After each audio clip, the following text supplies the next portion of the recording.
പ്രിയപ്പെട്ട കുട്ടികളെ, നമ്മുടെ പാഠപുസ്തകത്തിലെ 5-ാമത്തെ യൂണിറ്റാണ് കാലം ദർശിച്ച രസാനുഭൂതികൾ. പുരാണേതിഹാസങ്ങൾ, വേദങ്ങൾ, ഉപനിഷത്തുക്കൾ, വ്യത്യസ്തമായ അനേകം നാടോടി സാഹിത്യരൂപങ്ങൾ എന്നിവയെല്ലാം ചേർന്ന് രൂപപ്പെട്ടതാണ് ഇന്ത്യയുടെ മഹത്തായ സാംസ്കാരിക പൈതൃകം. കാലങ്ങളായി ഭാരതത്തിലെ വ്യത്യസ്ത ഭാഷകളിൽ ഉണ്ടായിട്ടുള്ള സാഹിത്യരൂപങ്ങളിലെല്ലാം ഈ സാംസ്കാരിക സമ്പത്തിൻ്റെ അടയാളങ്ങൾ വ്യക്തമായി കാണാം. മലയാള ഭാഷയും ഈ പൈതൃകത്തിൻ്റെ കൈപിടിച്ചാണ് വളർന്നതും വികസിച്ചതും.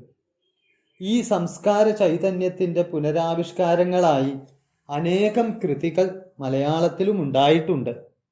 ചിന്താവിഷ്ടയായ സീത, കർണഭൂഷണം, ഭാരത പര്യടനം, രണ്ടാമൂഴം, CN ശ്രീകണ്ഠൻ നായരുടെ രാമായണ നാടകത്രയം തുടങ്ങിയവ പുരാണ സന്ദർഭങ്ങളുടെ പുതുവ്യാഖ്യാനങ്ങൾ കൊണ്ട് ശ്രദ്ധേയമായ കൃതികളാണ്. മലയാള ഭാഷയുടെ വളർച്ചയും മഹത്വവും ഉദ്ഘോഷിക്കുന്ന വെണ്ണിക്കുളം ഗോപാലക്കുറുപ്പിൻ്റെ മാണിക്യവീണ എന്ന കവിത, PK ബാലകൃഷ്ണന്റെ ഇനി ഞാൻ ഉറങ്ങട്ടെ എന്ന നോവലിൽ നിന്നുള്ള കർണന്റെ നീതിബോധവും ധർമ്മനിഷ്ഠയും ബന്ധങ്ങളിലുള്ള വിശ്വാസവും വ്യക്തമാക്കുന്ന ധർമ്മിഷ്ഠനായ രാധേയൻ എന്ന ഭാഗം, പറയിപ്പെറ്റ പന്തിരുകുലത്തിലെ പെരുന്തച്ചൻ കഥയുടെ വ്യത്യസ്ത വ്യാഖ്യാനമായ G ശങ്കരക്കുറുപ്പിൻ്റെ പെരുന്തച്ചൻ എന്ന കവിതയുടെ ഒരു ഭാഗം എന്നിവയാണ് ഈ യൂണിറ്റിൽ ഉൾപ്പെടുത്തിയിരിക്കുന്നത്. പുരാണേതിഹാസങ്ങളിലെയും നാടോടി സാഹിത്യങ്ങളിലെയും കഥാപാത്രങ്ങളുടെ കാലോചിതമായ വ്യാഖ്യാനങ്ങൾ നമുക്ക് ഈ പാഠഭാഗങ്ങളിലൂടെ പരിചയപ്പെടാൻ സാധിക്കുന്നു. വയലാർ രാമവർമ്മയുടെ സർഗസംഗീതം എന്ന കവിതയിൽ ആദാഹിച്ചു വിടർന്ന ജീവകലികാജാലങ്ങളിൽ കാലമേ നീ ദർശിച്ച രസാനുഭൂതി പകരൂ മൽപാനപാത്രങ്ങളിൽ എന്നുണ്ട്. പ്രപഞ്ച ആരംഭം മുതൽ കാലം കരുതി വച്ച രസാനുഭൂതികൾ തനിക്ക് പകർന്നു കിട്ടട്ടെ എന്ന് കവി ആശിക്കുന്നു. അവ എണ്ണമറ്റതാണ്. നമ്മുടെ മാതൃഭാഷയും നാടോടി സാഹിത്യവും പുരാവൃത്തങ്ങളും പുരാണേതിഹാസങ്ങളുമൊക്കെ അതിലുൾപ്പെടുന്നു. മാതൃഭാഷയുടെ മഹത്വം തിരിച്ചറിഞ്ഞ് അതിനോടുള്ള താല്പര്യം വർദ്ധിപ്പിക്കാനും ഭാഷാശേഷി ഉയർത്താനും ഇതിഹാസങ്ങളെയും പുരാവൃത്തങ്ങളെയും അടുത്തറിഞ്ഞ് അതിൽ തെളിയുന്ന മാനവികതയും മൂല്യബോധവും സ്വായത്തമാക്കി വ്യക്തിത്വ വികസനം സാധ്യമാക്കാനും ഇതിലൂടെ നമുക്ക് സാധിക്കുന്നു. ഈ ലക്ഷ്യത്തോടെയാണ് കാലം ദർശിച്ച രസാനുഭൂതികൾ എന്ന യൂണിറ്റ് വിഭാവനം ചെയ്തിട്ടുള്ളത്. കൊട്ടാരത്തിൽ ശങ്കുണ്ണിയുടെ ഐതിഹ്യമാലയിൽ നിന്നെടുത്ത ഒരു ഭാഗമാണ് പ്രവേശകമായി തന്നിട്ടുള്ളത്. കോഴിക്കോട് സാമൂതിരി രാജാവിൻ്റെ കാലത്ത് തളി ക്ഷേത്രത്തിൽ വച്ച് വേദശാസ്ത്ര പുരാണങ്ങൾ ആസ്പദമാക്കി വാദം നടത്തുന്ന പതിവുണ്ടായിരുന്നു. ജയിക്കുന്നവർക്ക് തമ്പുരാൻ കിഴികളും ബഹുമതികളും നൽകുമായിരുന്നു. ഒരിക്കൽ പരദേശി പണ്ഡിതനായ ഉദ്ദണ്ഡ ശാസ്ത്രികൾ സാമൂതിരിയുടെ സഭയിലെത്തി. സകലരെയും വാദത്തിൽ തോൽപ്പിച്ച് കിഴികളെല്ലാം വാങ്ങി.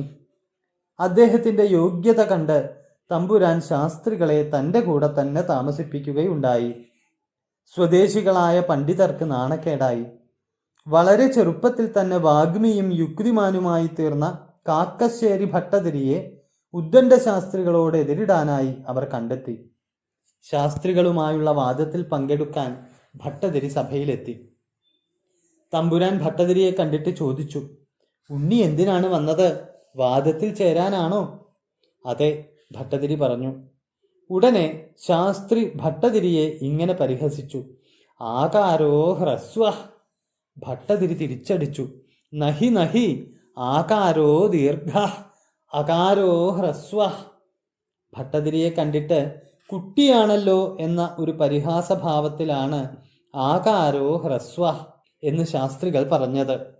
ആകാരം എന്നത് ആ എന്നുള്ള അക്ഷരം എന്ന അർത്ഥത്തിലാണ് ഭട്ടതിരി ഉത്തരം പറഞ്ഞത്. ഈ യുക്തിയിൽ ശാസ്ത്രികൾ ലജ്ജിച്ചുപോയി. തുടർന്നുള്ള വാദങ്ങളിൽ ഭട്ടതിരി ശാസ്ത്രികളെ സമർത്ഥമായി തോൽപ്പിച്ച് കിഴികൾ സ്വന്തമാക്കിക്കൊണ്ടിരുന്നു. അങ്ങനെ സ്വദേശി പണ്ഡിതരുടെ അഭിമാനം വീണ്ടെടുത്തു. ഉദ്ദണ്ഡ ശാസ്ത്രികൾ ആകാരം എന്നുദ്ദേശിച്ചത് കാക്കശ്ശേരി ഭട്ടതിയുടെ ശരീരപ്രകൃതിയെയാണ്. അതു ചെറുതാണ് എന്നാണ് അദ്ദേഹം അർത്ഥമാക്കിയത്. എന്നാൽ ആ എന്ന അക്ഷരം എന്ന അർത്ഥത്തിലാണ് ആകാരം എന്ന് കാക്കശ്ശേരി ഭട്ടതിരി പ്രയോഗിച്ചത്. ആ എന്ന അക്ഷരം ഹ്രസ്വാക്ഷരമല്ല, ദീർഘാക്ഷരമാണ്. അ എന്ന അക്ഷരമാണ് ഹ്രസ്വാക്ഷരം എന്നാണ് ഭട്ടതിരി കൊടുത്ത മറുപടി. ഇവിടെ ശ്ലേഷാർത്ഥ പ്രയോഗം കൊണ്ടാണ് ഉദ്ദണ്ഡ ശാസ്ത്രികളെ തോൽപ്പിക്കാൻ ഭട്ടതിരിക്കു സാധിച്ചത്. ഭാഷയിൽ ഒരു പദത്തിന് ഒന്നിലധികം അർത്ഥമുണ്ടാവുന്നതിനെയാണ് ശ്ലേഷാർത്ഥം എന്ന് പറയുന്നത്. രണ്ട് കായ്കൾ ഒരേ ഞെട്ടിലുണ്ടാവും പോലെ ഭാഷയിൽ ഒരേ പദത്തിനർത്ഥം രണ്ടുരച്ചാൽ ശ്ലേഷമാമത് എന്നാണ് ഭാഷാഭൂഷണം എന്ന അലങ്കാരശാസ്ത്ര ഗ്രന്ഥത്തിൽ ശ്ലേഷത്തെ നിർവചിച്ചിട്ടുള്ളത്. വെണ്ണിക്കുളം ഗോപാലക്കുറുപ്പ് രചിച്ച മാണിക്യവീണ എന്ന കവിതയാണ് ഈ യൂണിറ്റിലെ ആദ്യത്തെ പാഠം. കവി 1902 തിരുവല്ല വെണ്ണിക്കുളത്ത് ജനിച്ചു. കവി, വിവർത്തകൻ എന്നീ നിലകളിൽ പ്രസിദ്ധനാണ്. മാണിക്യവീണ, വെള്ളിത്താലം, മാനസപുത്രി, സരോവരം, കദളീവനം, കാമസുരഭി തുടങ്ങിയ കവിതാ സമാഹാരങ്ങളും കൈരളീകോശം, തിരുക്കുറൽ, ഭാരതിയുടെ കവിതകൾ, തുളസീദാസ രാമായണം തുടങ്ങിയ വിവർത്തനങ്ങളും പ്രസിദ്ധീകരിച്ചിട്ടുണ്ട്. കേരള കേന്ദ്ര സാഹിത്യ അക്കാദമി അവാർഡുകൾ ലഭിച്ച ഇദ്ദേഹം 1980 അന്തരിച്ചു. വന്ദനം വന്ദനം വാർമെത്തും ദ്രാവിഡ നന്ദിനിയായി വളർന്ന ഭാഷേ, വന്ദനം വന്ദനം ചിത്തം കവർന്നിടും ചന്ദനാമോദം കലർന്ന ഭാഷേ, ജീവന്നു നൂതനോന്മേഷം പകർന്നിടും ദേവഭാഷാമൃതം ചേർന്ന ഭാഷേ, നിൻമുലപ്പാലിൻ്റെ വീര്യമുൾക്കൊണ്ട തെൻ ജന്മജന്മാന്തര പുണ്യമല്ലേ, വശ്യമാം ശൈലിയിൽ നിന്നെ ജയിപ്പൊരു വിശ്വമനോഹര ഭാഷയുണ്ടോ, താളമിട്ടാടുന്നു തെങ്കടൽ കല്ലോല പാളി നിൻഗാനങ്ങൾ കേട്ടിടുമ്പോൾ, താനമായി തീരുന്നു നാളികേരദ്രുമ താലപത്രാന്തര മർമ്മരങ്ങൾ, ആനന്ദരാഗങ്ങൾ മൂളുന്നു നീളുന്ന കാനന പുൽക്കുളിർച്ചോലയെല്ലാം, ത്വൽക്കർമ്മമണ്ഡലം വിസ്തൃതമല്ലൊരു കൈക്കുടവട്ടമാണായിരിക്കാം, എങ്കിലും നിൻ കീർത്തിയെത്താത്തതെങ്ങുവാൻ ശങ്കരദേശികദേശഭാഷേ, അന്തരീക്ഷത്തിൽ സുഗന്ധം പരക്കുവാനെന്തിന്നു കസ്തൂരിയേറെയോർത്താൽ, ചിത്രവർണ്ണോജ്വലേ നിൻ പുഷ്പവാടിയിൽ എത്ര വസന്തങ്ങൾ വന്നതില്ല, ഹൃത്തിൽ ഒതുങ്ങാത്തൊരാവേശമാർന്നുകൊണ്ടെത്ര കുയിലുകൾ പൂക്കിയില്ല, മട്ടോലും പൂക്കളെ ചുറ്റിപ്പറന്നെത്ര മത്തഭൃംഗങ്ങൾ മുരണ്ടതില്ല, അമ്മധുമാസ വിഭൂതികളൊക്കെയും രമ്യത ചേർത്തതില്ലെത്ര നിന്നിൽ, ആവർത്തിച്ചിടട്ടെ പിന്നെയും പിന്നെയും 1000 വട്ടം ഈ ശ്രീവികാസം, കാണുന്നു കല്യാണ നിക്ഷേപമെന്ന പോൽ കാമസുരഭി പോൽ നിന്നെ ഞങ്ങൾ, നിന്നെ ഭജിക്കുന്ന ഭാവന ധന്യമാം നിന്നെ പുകഴ്ത്തുന്ന നാവുവന്ദ്യം. കേരളത്തൂമൊഴി എന്നു കേട്ടാൽ മതി കോരിത്തരിപ്പിൻ്റെ കൊയ്ത്തുകാലം. ഓജസ്സിൻ കാതലെ നിന്നെയോർക്കുമ്പോഴേക്കോരോ ഹൃദയവും ഓടിയോടം. കാണിക്ക വച്ചിടാം സർവവും ശോഭനെ മാണിക്യ വീണ നീ മീട്ടിയാലും. കാണിക്ക വച്ചിടാം സർവവും ശോഭനെ മാണിക്യ വീണ നീ മീട്ടിയാലും. മാണിക്യ വീണ നീ മീട്ടിയാലും. മാണിക്യവീണ എന്ന സമാഹാരത്തിലെ കവിതയാണ് മാണിക്യവീണ. 1966 കേരള സാഹിത്യ അക്കാദമി പുരസ്കാരം നേടിയ കൃതിയാണിത്.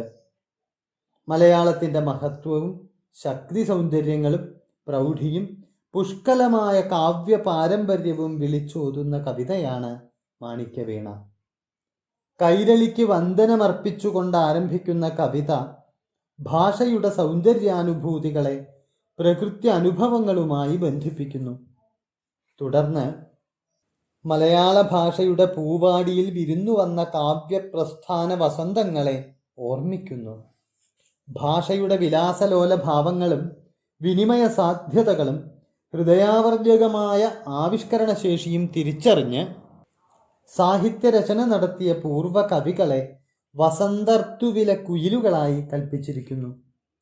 സാഹിത്യകൃതികളാകുന്ന പൂക്കളിലെ സാരമാകുന്ന തേൻ നുകർന്ന് അതിനു ചുറ്റും പറക്കുന്ന വണ്ടുകളായി വർണ്ണിച്ചിരിക്കുന്നത് നിരൂപകരെയും അനുവാചകരെയുമാണ്. മാതൃഭാഷയെയും എണ്ണമറ്റ സാഹിത്യകൃതികളെയും മധുമാസ വിഭൂതികളായി ചിത്രീകരിച്ചിരിക്കുന്നു. ഉണർവും ഉന്മേഷവും രോമാഞ്ചവും കൊണ്ട് ഹൃദയത്തെ ത്രസിപ്പിക്കുന്ന മാതൃഭാഷയായ മലയാളത്തെ സംഗീതത്തിൻ്റെ അവാച്യമായ സ്വരഭേദങ്ങൾ പുറപ്പെടുവിക്കുന്ന മാണിക്യവീണയായി കൽപ്പിച്ചുകൊണ്ട് കവിത അവസാനിപ്പിക്കുന്നു. അതുകൊണ്ടുതന്നെ മലയാള ഭാഷയുടെ ചരിത്രവും സൗന്ദര്യവും അടയാളപ്പെടുത്തുന്ന പ്രസിദ്ധ കവിതകളിൽ ഒന്നാണ് വെണ്ണിക്കുളത്തിൻ്റെ മാണിക്യവീണ എന്ന് നിസ്സംശയം പറയാം. കാലത്തിൻ്റെ മുദ്രകൾ പതിഞ്ഞതാണ് ഭാഷയുടെ ചരിത്രം. കേരള നാടിൻ്റെ വശ്യ സൗന്ദര്യം മാതൃഭാഷയുടെ കാവ്യ സൗന്ദര്യമായി പരിണമിക്കുമ്പോൾ മലയാളം വിശ്വമനോഹരമായ അമൃതഭാഷയായി തീരുന്നു. ദ്രാവിഡ നന്ദിനിയാണ് മലയാളം. അതായത് ദ്രാവിഡം എന്ന ഭാഷാഗോത്രത്തിൽ ഉൾപ്പെട്ട ഭാഷയാണ് മലയാളം. തമിഴ്, തെലുങ്ക്, കന്നഡ തുടങ്ങിയവയും ഈ ഭാഷാഗോത്രത്തിൽ ഉൾപ്പെട്ട മറ്റു പ്രധാന ഭാഷകളാണ്. അമ്മയുടെ മുലപ്പാലിൻ്റെ വീര്യമാണ് ഭാഷയ്ക്കുള്ളത്. അത് ഓരോ മലയാളിയുടെയും ജന്മാന്തര പുണ്യമാണ്. ജീവന് നൂതനോന്മേഷം നൽകുന്ന ചന്ദന സുഗന്ധമുള്ള മലയാളത്തെ ജയിക്കാൻ മറ്റൊരു ലോകഭാഷയുണ്ടോ എന്ന് കവി ചോദിക്കുന്നു. മലയാളത്തിൻ്റെ മധുരഗാനം കേൾക്കുമ്പോൾ കടലിലെ തിരമാലകൾ താളമിട്ടാടുന്നു. കൽപ്പവൃക്ഷങ്ങൾ മർമ്മരം പൊഴിക്കുന്നു. കാനനച്ചോല ആനന്ദരാഗം മൂളുന്നു. അങ്ങനെ പ്രകൃതിയും ഭാഷയും കൂട്ടുചേരുന്ന സൗന്ദര്യ രാഗവിസ്താരമായി തീരുന്നു മലയാള ഭാഷ. കടലും മലയും താലോലിക്കുന്ന കൈക്കുടന്ന വട്ടത്തിലുള്ള ഇത്തിരി വിസ്താരം മാത്രമേ കേരളദേശത്തിനുള്ളൂ. മലയാളത്തിൻ്റെ കീർത്തിയാകട്ടെ നാനാദിക്കും താണ്ടി ലോകമാകെ പരിലസിക്കുന്നു. വിശ്വം മുഴുവൻ സുഗന്ധം പരത്താൻ കസ്തൂരി കുറച്ചേ വേണ്ടൂ. അതുപോലെയാണ് ശ്രീശങ്കരാചാര്യരുടെ നാട്ടിലെ മലയാളവും എന്ന് കവി പുകഴ്ത്തുന്നു. ഭാഷയുടെ പൂന്തോട്ടത്തിൽ എത്ര മധുര വസന്തങ്ങളാണ് കടന്നുപോയത്. കവിതയും കഥയും ആട്ടക്കഥയും വഞ്ചിപ്പാട്ടും തുള്ളൽപ്പാട്ടും ആഖ്യായികകളും നാടകവും ഉപന്യാസവും നിരൂപണവും എല്ലാമായി ഭാഷാവസന്തത്തിൻ്റെ നൃത്തവിലാസം. ഹൃദയത്തിൽ ഊറിയ കാവ്യാമൃതധാര ചൊരിഞ്ഞ് എത്ര കവി കോകിലങ്ങൾ അല്ലെങ്കിൽ കവികളാകുന്ന കുയിലുകൾ ഭാഷയ്ക്ക് സ്വരരാഗസുധ പകർന്നില്ല. അതു നുകരാൻ കാവ്യാസ്വാദകരായ വണ്ടുകൾ കൂട്ടം കൂട്ടമായി ഭാഷ ആരാമത്തെ ചുറ്റിപ്പറന്നു. ഭാവനാസമ്പന്നമായ ഭാഷയുടെ ശക്തിയും മനോഹാരിതയുമാണിത്. കാവ്യാസ്വാദകരെയും കാവ്യനിരൂപകരെയും മത്തഭൃംഗങ്ങൾ അല്ലെങ്കിൽ മതിച്ച വണ്ടുകൾ എന്നാണ് കവി വിശേഷിപ്പിച്ചിട്ടുള്ളത്. ഈ വരികളിൽ നിറഞ്ഞു നിൽക്കുന്ന ബിംബകൽപ്പനകൾ ശ്രദ്ധേയമാണ്. കാമധേനുവാണ് ഭാഷ എന്ന് കവി പറയുന്നു. സാഹിത്യവാഞ്ഛകളെയും സഹൃദയന്റെ അഭിലാഷങ്ങളെയും സഫലീകരിക്കുന്ന കാലാതീതമായ കല്യാണ നിക്ഷേപം, മംഗളകരമായ നിക്ഷേപം. ഭാഷയെ ഭജിക്കുന്ന ഭാവന ധന്യവും ഭാഷയെ പുകഴ്ത്തുന്ന നാവ് വന്ധ്യവുമാണ്.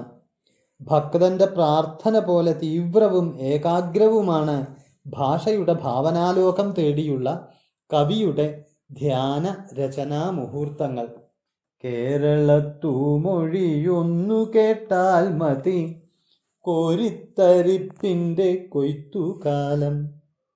ഓജസ്സിൻ കാതലെ നിന്നെയോർക്കുമ്പോഴേക്കോരോ ഹൃദയവും ഓടിയോടം എന്ന വരികൾ ഭാഷാപ്രണയിയുടെ അർച്ചനാഗീതമാണ്. മധുരസുന്ദരമായ മലയാളമൊഴി പുളകങ്ങളുടെ ഒരു കൊയ്ത്തുകാലമുണ്ടാക്കുന്നു. ജീവചൈതന്യത്തിൻ്റെ കാതലായ മലയാളത്തെക്കുറിച്ച് ഓർക്കുമ്പോൾ ഓരോ മലയാളിയുടെ ഹൃദയവും ഓടിവള്ളം പോലെ ആനന്ദത്തെളിനീരാറ്റിലോളം തുള്ളുന്നു. വള്ളത്തോൾ കവിതയിലെ ദേശസ്നേഹത്തിൻ്റെ അലയൊലികൾ വെണ്ണിക്കുളത്തിൽ ഭാഷാസ്നേഹത്തിൻ്റെ മാറ്റുലിയായി മാറുന്നു. ശബ്ദസൗന്ദര്യത്തിൻ്റെ കാര്യത്തിൽ ഒരു വിട്ടുവീഴ്ചയ്ക്കും തയ്യാറാവാത്ത കവിയാണ് വെണ്ണിക്കുളം ഗോപാലക്കുറുപ്പ്. വന്ദനം വന്ദനം വാർമെത്തും ദ്രാവിഡ നന്ദിനിയായി വളർന്ന ഭാഷേ, വന്ദനം വന്ദനം ചിത്തം കവർന്നിടും ചന്ദനാമോദം കലർന്ന ഭാഷേ എന്നു തുടങ്ങുന്ന വരികളിൽ തന്നെ ന്ത എന്ന അക്ഷരത്തിൻ്റെ ആവർത്തനവും ഭാഷേ എന്ന സംബോധന ആവർത്തിച്ചതിലൂടെയുള്ള സൗന്ദര്യവും ശ്രദ്ധേയമാണ്. ഇങ്ങനെ കാവ്യഭാഷയുടെ തനിമയും പ്രാസഭംഗിയും കൊണ്ട് വേറിട്ട് നിൽക്കുന്ന കവിതയാണ് മാണിക്യവീണ എന്ന് പറയാം. അനുപ്രാസവും ദ്വിതീയാക്ഷരപ്രാസവും കവിതാസ്വാദനത്തിന് കൂടുതൽ സഹായകമാകുന്നുണ്ട്. മലയാളത്തിൻ്റെ തനതായ താളം ഈ കവിതയുടെ മറ്റൊരു പ്രത്യേകതയാണ്. വാത്സല്യവും ആമോദവും ജനിപ്പിക്കുന്ന മഞ്ജരി എന്ന തനി നാടൻ വൃത്തത്തിൻ്റെ ഭാവതാളം കവിതയെ ഹൃദ്യമാക്കുന്നു. കൃഷ്ണഗാഥയുടെ രചനയിലൂടെ ഗാഥാവൃത്തം എന്നുകൂടി പുകൾപെറ്റ വൃത്തമാണ് മഞ്ജരി. ഭാഷയെ താലോലിക്കുന്ന വെണ്ണിക്കുളത്തിൻ്റെ ഈ വരികൾക്ക് ഈ വൃത്തത്തിൻ്റെ രാഗവിസ്താരം ഏറെ സുന്ദരമായിട്ടുണ്ട്. ചന്ദനാമോദം, ദേവഭാഷാമൃതം, വിശ്വമനോഹരം എന്നിങ്ങനെ മലയാള ഭാഷയ്ക്ക് നൽകിയിരിക്കുന്ന വിശേഷണങ്ങൾ ശ്രദ്ധേയമാണ്. ചന്ദനം തണുപ്പും സുഗന്ധവും പകരുന്നതാണ്. ഭാഷയെ ചന്ദനത്തോട് സാദൃശ്യപ്പെടുത്തുമ്പോൾ ഭാഷയുടെ ഹൃദ്യത, തനിമ, സംവേദനക്ഷമത അഥവാ സുഗന്ധം എന്നിവയാണ് വെളിവാകുന്നത്. ആമോദമാകട്ടെ ആഹ്ലാദവുമാണ്. ഭാഷാനുഭവം ഹൃദയാഹ്ലാദകാരിയാണ്. ചന്ദനാമോദം എന്ന പ്രയോഗത്തിലെ ധ്വന്യാത്മകത ഏറെ ചിന്തനീയമാണ്. ദേവഭാഷ എന്നതുകൊണ്ട് സംസ്കൃത ഭാഷയെയാണ് ഉദ്ദേശിക്കുന്നത്. സംസ്കൃതത്തിലെ ധാരാളം പദങ്ങൾ മലയാളം സ്വീകരിച്ചിട്ടുണ്ട്. മാണിക്യവീണ എന്ന ശീർഷകം മലയാളത്തിൻ്റെ സൗന്ദര്യം മുഴുവൻ പ്രകാശിപ്പിക്കുന്നുണ്ട്. നവരത്നങ്ങളിൽ ഏറ്റവും തിളക്കമുള്ള ഒന്നാണ് മാണിക്യം. അതുകൊണ്ട് തന്നെ അമൂല്യവുമാണത്. മലയാള ഭാഷയുടെ വൈശിഷ്ട്യമാണ് ഇവിടെ സൂചിതം. വീണയാകട്ടെ വ്യാപിപ്പിക്കുന്നതാണ്, കൂടാതെ സ്വരങ്ങൾ ഉണ്ടാക്കുന്നതും. മലയാളത്തിൻ്റെ മഹത്വവും മാധുര്യവുമാണ് മാണിക്യവീണ എന്ന വിശേഷണം കൊണ്ട് സൂചിപ്പിക്കുന്നത്. മാതൃഭാഷയെ ഇകഴ്ത്തുന്ന ഈ കാലത്തെക്കുറിച്ചും കവിത നമ്മെ ഓർമ്മിപ്പിക്കുന്നുണ്ട്. ഭാഷയുടെ കഴുത്തു ഞെരിക്കുന്ന കടന്നാക്രമണങ്ങൾക്ക് മുന്നിലിരുന്നാണ് നമ്മൾ ഈ കവിത വായിക്കുന്നത്. ഭാഷയെ താലോലിക്കുന്ന ഈ കവിത ഭാഷയെ പരിപാലിക്കേണ്ടതിനെക്കുറിച്ച് കൂടി പറയുന്നുണ്ട്. മലയാളത്തിൻ്റെ അല്ലെങ്കിൽ മാതൃഭാഷയുടെ മഹത്വം പ്രമേയമായി വരുന്ന ചില കവിതാശകലങ്ങൾ കൂടി പരിചയപ്പെടാം. മഹാകവി വള്ളത്തോളിൻ്റെ എൻ്റെ ഭാഷ എന്ന കവിതയിൽ നിന്ന്: മിണ്ടിത്തുടങ്ങാൻ ശ്രമിക്കുന്ന പിഞ്ചിളം ചുണ്ടിന്മേലമ്മിഞ്ഞ പാലോടൊപ്പം അമ്മ എന്നുള്ള രണ്ടക്ഷരമല്ലയോ സമ്മേളിച്ചിടുന്നതൊന്നാമതായി. മറ്റുള്ള ഭാഷകൾ കേവലം ധാത്രിമാർ, മർത്യന്നു പെറ്റമ്മ തൻ ഭാഷ താൻ. മാതാവിൻ വാത്സല്യ ദുഗ്ധം നുകർന്നാലേ പൈതങ്ങൾ പൂർണ്ണ വളർച്ച നേടൂ. കുരീപ്പുഴ ശ്രീകുമാറിൻ്റെ അമ്മ മലയാളത്തിൽ നിന്ന്: അച്ഛനും അമ്മയും പ്രണയിച്ച ഭാഷ മലയാളം. കുമ്പിളിൽ കഞ്ഞി വിശപ്പാറ്റുവാൻ വാക്കു തന്ന മലയാളം. പെങ്ങളോടെല്ലാം പറഞ്ഞു തളിർക്കുവാൻ വന്ന മലയാളം. കൂലി പോരെന്നതറിഞ്ഞു പിണങ്ങുവാനായുധം തന്ന മലയാളം. വി മധുസൂദനൻ നായരുടെ വാക്കിൽ നിന്ന്: എന്നെ ഉറക്കാൻ കിടത്തുമ്പോഴും മെല്ലെ മെല്ലെ ഇരുട്ടിനുമപ്പുറം പ്രളയത്തിലൊന്നായി അലിയിച്ചെടുക്കുമ്പോഴും പിന്നെ ഞാൻ അറിയാതെ വിളിച്ചുണർത്തുമ്പോഴും എന്തിനെന്നില്ലാതെ ഉദയഗതി വിലയങ്ങൾ എന്നിലൂടെന്നും ആവർത്തിച്ചിടുമ്പോഴും വാക്കെൻ്റെ അമ്മയും അച്ഛനുമാകുന്നു, വാക്കിൻ വിരൽ തൂങ്ങിയല്ലോ നടക്കുന്നു. ശിവൻ മുപ്പത്തടത്തിൻ്റെ മാതൃഭാഷാ ഗീതത്തിൽ നിന്ന്: മലയാളമാണെൻ്റെ മാതൃഭാഷ, മലനാടിൻ അഭിമാന ദേശഭാഷ. മഹിമകൾ നിറയുന്ന മധുരഭാഷ, മലയാളികൾക്കു തൻ ജീവഭാഷ. തുഞ്ചനും കുഞ്ചനും ചെറുശ്ശേരിയും തുയിലുണർത്തിപ്പോന്ന കാവ്യഭാഷ. ഈവിയും സീവിയും നെടുങ്ങാടിയും ഇഴചേർത്തുയർത്തിയ ഗദ്യഭാഷ. അമ്മയേക്കും മുലപ്പാലുപോൽ ശുദ്ധമാം നന്മയോലുന്നൊരു നല്ല ഭാഷ. ജന്മകാലം മുതൽ ജീവകാലം വരെ ഉണ്മയും ഉயிருമാണെൻ്റെ ഭാഷ. പ്രകൃതിയും ഭൂമിയും ആകാശവും പ്രണമിച്ചു നിൽക്കും പ്രപഞ്ചഭാഷ. പൂക്കളും പുഴകളും പൂനിലാവും പൂന്തേനൊഴുക്കുന്ന പുണ്യഭാഷ. കൈരളിക്കെന്നും അനുഗ്രഹമായി കൈവന്ന സൗഭാഗ്യശ്രേഷ്ഠ ഭാഷ. മലയാളമാണെൻ്റെ ആത്മഭാഷ, മരണം വരെ എൻ്റെ ഹൃദയഭാഷ. മലയാളമാണെൻ്റെ ആത്മഭാഷ, മരണം വരെ എൻ്റെ ഹൃദയഭാഷ. മാതൃഭാഷയുടെ മഹത്വം വിളിച്ചോതുന്ന ഇനിയും ധാരാളം കവിതകളും കവിതാശകലങ്ങളും കണ്ടെത്താനും വായിക്കാനും എല്ലാവരും ശ്രമിക്കേണ്ടതാണ്.